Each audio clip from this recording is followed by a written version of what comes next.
राम सिंह जी, जब बात आई कि प्रदूषण पर चर्चा किया जाएगा संसद भवन के अंदर, संसद में, तो एक उम्मीद जगी थी कि चर्चा होगी, सार्थक चर्चा होगी, कुछ हल निकल कर आएगा और एक जिसको हेल्थ इमरजेंसी आज की तारीख में उसको दूर करने में केंद्र सरकार और बाकी राज्यों के साथ मिलकर कुछ ठोस प्लान निकल कर सामने शायद आ सकता है। लेकिन ऐसा हुआ कि हंगामा करते करते प्रदूषण पर चर्चा भी हंगामे की भेंट चढ़ गई। देखिए, बड़ा दुखद था, लेकिन हम तो सरकार से पहले ही डिमांड कर रहे हैं कि बाकी जो मुद्दे थे, आप कभी वंदे मातरम पर डिबेट करा रहे थे, कभी और दूसरे मुद्दे पर डिबेट करा रहे थे। आज ये देश के लोगों की जान पर एक सवाल है। आज एक मेडिकल इमरजेंसी, इस पर सार्थक चर्चा होनी चाहिए और साइमल्टेनियसली एक सर्वदलीय मीटिंग होनी चाहिए तमाम पार्टियों की। उस पर प्रीवियस पार्टियों का जो एक्सपीरियंस है वो भी सरकार ले, सरकार अपने क्या नई पॉलिसी लेके आ रही है उस पर बातचीत हो। दिल्ली का पोल्यूशन और एनसीआर का पोल्यूशन जो है वो बहुत सारे मल्टीपल अथॉरिटीज है। इसमें ये वैसे भी पोल्यूशन जो है संविधान के अनुसार ये केंद्र का मामला है। इसमें केंद्रीय मंत्री एनवायरमेंट, प्रधानमंत्री एक सर्वदलीय बैठक बुलाए जिसमें तमाम राज्य जो बगल के राज्य है, चाहे वो हरियाणा हो, चाहे उत्तर प्रदेश हो, चाहे राजस्थान हो, चाहे दिल्ली हो, तमाम वहां के चीफ मिनिस्टर, चीफ सेक्रेटरीज को बुलाया जाए, किस तरीके से फिर कारगर काम किया जाए। इंडस्ट्रियल जो पोल्यूशन है उसको कैसे कम किया जाए या कुछ दिनों के लिए शट आउट किया जाए। व्हीकुलर पोल्यूशन जो है उसके लिए कैसे ईवी बसेस जो है वो और ज्यादा दी जाए, मेट्रो का जो एक्सपेंशन है वो ज्यादा किया जाए, ग्रीन कवर एरिया को बढ़ाया जाए, जो डस्ट पार्टिकल से पोल्यूशन आ रहा है उसको, डस्ट को कैसे कम किया जाए, जो टूटे हुए रोड है उनको ठीक ठाक किया जाए ताकि डस्ट ना उड़े। इसके अलावा जो प्रदूषण में जो लोग बाहर ज्यादा निकल रहे हैं, चाहे वो स्कूल्स हो, चाहे वो कॉलेजेस हो, चाहे वो ऑफिस हो, उनको वर्क फ्रॉम होम कर दिया जाए। तो इस तरीके के बहुत सारे काम करने की जरूरत थी। ये स्प्रिंकलर्स, ये जो आपका जो उठाकर लेके हम घूम रहे हैं स्मोक टावर, 23 करोड़ रुपए का स्मोक टावर लगा था, उससे कोई फायदा नहीं हो रहा। ये बेसिकली दिल्ली के लोगों की आंखों में धूल झोंकी जा रही है और टैक्स पेयर का करोड़ों रुपया खर्च किया जा रहा है। अगर कोई स्प्रिंकलर से कुछ काम होता तो क्या पोल्यूशन कुछ कम हो रहा है क्या?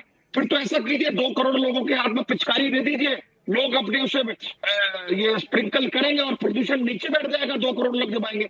इससे कुछ नहीं होगा, कॉन्क्रीट काम करने की जरूरत है। सरकार जब पूरे नवंबर दिसंबर में आकर जागती है, अगर सरकार इसी को, जब आपका मानसून था तो ग्रीन कवर एरिया बढ़ाने के लिए कितने आपने पेड़ पौधे लगाए, कितना आपने जो साइड बर्म्स थी या बीच के डिवाइडर्स थे उसमें कितने पेड़ लगाए जहां पर मिट्टी से धूल उड़ती है, कितनी आपने मैकेनाइज की, सफाई की मशीनें खरीदी, प्रोक्योरमेंट की, क्योंकि आज जब सफाई करते हैं तो इतना डस्ट उड़ता है, तो उसकी मशीनें खरीदने का काम कौन करेगा? भारतीय जनता पार्टी की दिल्ली में सरकार है, केंद्र में भारतीय जनता पार्टी की सरकार है, दिल्ली में भारतीय जनता पार्टी की सरकार है, हरियाणा में भारतीय जनता पार्टी की सरकार है, राजस्थान में भारतीय जनता पार्टी की सरकार है, उत्तर प्रदेश में भारतीय जनता पार्टी की सरकार है। अरे तो भैया, पोल्यूशन कम कौन करेगा? पोल्यूशन विपक्ष कम करेगा। बिल्कुल, यही सबसे बड़ा सवाल है। नितिन त्यागी जी, घनन भारद्वाज साहब आपके पास में आऊंगा, लेकिन एक सवाल नितिन त्यागी से ले लूं, जो अभी कांग्रेस प्रवक्ता कह भी रहे थे कि आखिर अब तो कोई दिक्कत कोऑर्डिनेशन की नहीं होनी चाहिए। अगर हमें बड़ी इंडस्ट्री को दिल्ली से हटा के कहीं साइड में ले जानी है तो बाकी के जो राज्य हैं, पड़ोसी राज्य, वहाँ पे आपकी सरकार है। अगर दूसरे राज्यों से प्रदूषण के कुछ फैक्टर आ रहे हैं तो उस पर कंट्रोल करने में दिक्कत नहीं आएगी, वो कोऑर्डिनेशन की दिक्कत वहाँ भी नहीं आएगी, और जो लॉन्ग टर्म सोल्यूशन है उसका कुछ रोड मैप नहीं दिख रहा है, इसलिए सारे सवाल उठ रहे हैं। नितिन जी। नहीं, definitely road map is on the way and काम चल रहा है उसके ऊपर, जहां पे जो पेन पॉइंट्स आइडेंटिफाई हो रहे हैं उसके ऊपर काम भी चल रहा है और काम किया जा रहा है दिल्ली के अंदर। ऐसा नहीं है, मैं हरनाम भाई को अपने भाई हैं और जो है उनको मैं ये समझाना चाहता हूँ, उनकी बात, उनका जो इशू है वो बिल्कुल सीरियस है, लेकिन आपको ये समझना चाहिए हरनाम जी कि ये जो है ना, ये इस साल की प्रॉब्लम नहीं है कि आप कहें कि दिल्ली में प्रॉब्लम है, या आप ये समझें कि जो है केंद्र में भारतीय जनता पार्टी है और सब है। ये तो ऑनगोइंग प्रॉब्लम है और अब से 20 साल से, 15 साल, 20 साल से ये प्रॉब्लम चल रही है और बहुत तेजी के साथ ये बढ़ी भी है। आशा करता हूं कि आप इस चीज को समझते हुए और हमारे देश की जो व्यवस्था है उसको समझते हुए एक मैच्योर थिंकिंग के साथ में आप अपनी बात को रखें। और मेरा ये मानना है कि ओवरनाइट पॉल्यूशन खत्म नहीं हो सकता, इट इज अ प्रोसेस।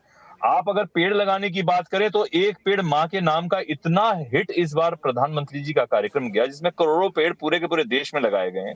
लेकिन वो पेड़ बढ़ते हुए भी टाइम लगता है, पेड़ बनते हुए भी टाइम लगता है। और डेफिनेटली ग्रीन कवर दिल्ली का 1% के ऊपर बढ़ाया पिछले 1 साल के अंदर, ये बहुत बड़ा एक अचीवमेंट है। 1% बढ़ जाना एक बहुत बड़ा अचीवमेंट है। लेकिन इस बात को समझिए, इससे पहले जो सरकारें रही हैं, उन्होंने अपने बंगलों के, अपने फ्लैटों के लॉन्स को तक को ग्रीन कवर में काउंट किया। उन्होंने तुलसी के पौधे लोगों की बैल्कनी में रखने को ग्रीन कवर काउंट किया। ये नहीं होता। देखिए, अंग्रेजों ने यहाँ के जंगलों को कटवा के वहां पे इंग्लिश कीकर लगवाया था। अगर आपको पता हो तो कीकर लगवाया था कि सेनानी, स्वतंत्रता सेनानी भाग के छुप जाया करते थे जंगलों में, चोर डकैत भी छुपा करते थे, वो जाके ना छुपे इसलिए कांटे वाले पौधे लगाए थे वहां पे। 70 सालों में कांग्रेस से वो इंग्लिश कीकर वापस से इस जम्बू द्वीप में दोबारा यहाँ के पेड़ नहीं लगाए गए कि जो है ग्रीन कवर हमारा बढ़ जाए। आज आप अचानक से बोलते हो कि ग्रीन कवर बढ़ जाना चाहिए। इतने सालों तक क्यों चुप बैठे थे? क्यों आपने इंग्लिश कीकर लगे रहने दिया? आम आदमी पार्टी ने एक बार बड़े जोर शोर से कहा था कि सारा का सारा कीकर हट जाएगा। आम आदमी यहाँ पार्टी के घनंद भारद्वाज जी हमारे साथ हैं, उनसे जवाब लूंगा, लेकिन कुछ हरनाम जी जुड़ना चाहते हैं। 2017 में 18 में जो कहा था आम आदमी पार्टी ने, इंग्लिश कीकर पूरा हट जाएगा और फलदार और यहीं के इंडिया के पेड़ यहाँ पे लगाए जाएंगे। कितने पेड़ लगा दिए आम आदमी? इसलिए आम आदमी पार्टी के प्रवक्ता को भी हमने आमंत्रित किया है, घनंद भारद्वाज साहब हैं, लेकिन हरनाम सिंह जी को जोड़ना चाहते हैं। हरनाम सिंह जी, संक्षिप्त में 2 लाइन में अपनी बात खत्म करिए, फिर मैं बाकी गेस्ट के पास चलता हूँ। मैं नितिन भाई को एक बात बताना चाह रहा हूं कि वर्ल्ड की सबसे ग्रीन सिटी का अवार्ड शीला दीक्षित जी की सरकार में था, जब हमारा फॉरेस्ट एरिया और ग्रीन एरिया जो था, जिनको दिल्ली के रिजेस कहते हैं, वो 37% तक हमने इंक्रीज कर दिया था। गढ़ी मांडू जो यमुना का पूरा जो बैंक, इस पर हमने बहुत शानदार ग्रीन लाखों पेड़ लगाए थे। दिल्ली के बीचों बीच साइड बर्ज पे, सेंट्रल बर्जेस पे सुंदर पेड़ लगाए गए थे, जो कहीं ना कहीं अब विलुप्त हो गए हैं। मैं किसी पार्टी की बात नहीं करना चाह रहा, लेकिन ये स्वाभाविक है कि पिछले 10-12 सालों में प्रदूषण भी बढ़ा है, ग्रीन कवर एरिया भी कम हुआ है और पोल्यूशन एक्यूआई भी इंक्रीज हुआ है। इस पर हमें काम करना चाहिए और मैं बार बार कह रहा हूं कि इसको सर्वदलीय मीटिंग बुलाकर पार्टी को लेवल से ऊपर हटकर इस पर काम करना चाहिए। ये सबकी एक इमरजेंसी का सवाल है। ये बिल्कुल, ये आपने सही सजेशन भी दिया है कि सर्वदलीय बैठक बुला करके और एक तरह से बहुत ही कॉम्प्रिहेंसिव प्लान यहाँ पे तैयार करना चाहिए।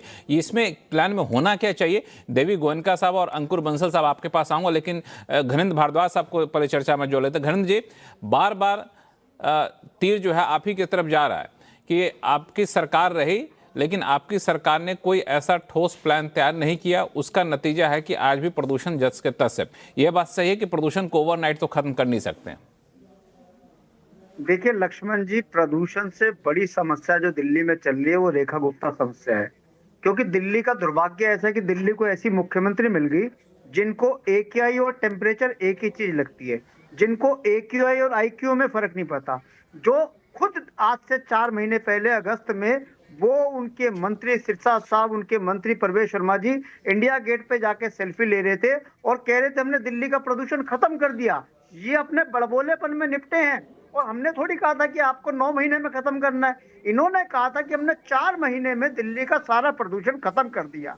बेसिकली दिल्ली के अंदर एक फ्रॉड सरकार चल रही है, एक फर्जीवाड़े की सरकार चल रही है। पूरी की पूरी सरकार फ्रॉडगिरी में लगी है।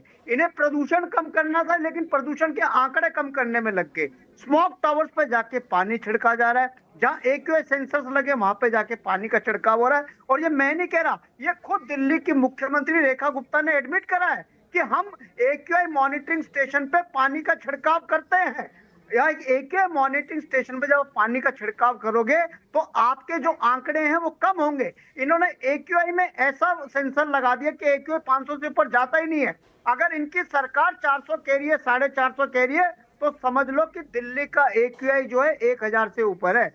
आज दिल्ली का हर आदमी जहरीली सांस लेने को मजबूर है, लेकिन मुख्यमंत्री जी सो रही है, पर्यावरण मंत्री सो रहा है, पूरी की पूरी सरकार सो रही है। इनको लग रहा है कि अरविंद केजरीवाल को गाली दो, आम आदमी पार्टी को गाली दो, इससे दिल्ली का प्रदूषण खत्म हो जाएगा। लेकिन दिल्ली का प्रदूषण ऐसे खत्म नहीं होगा।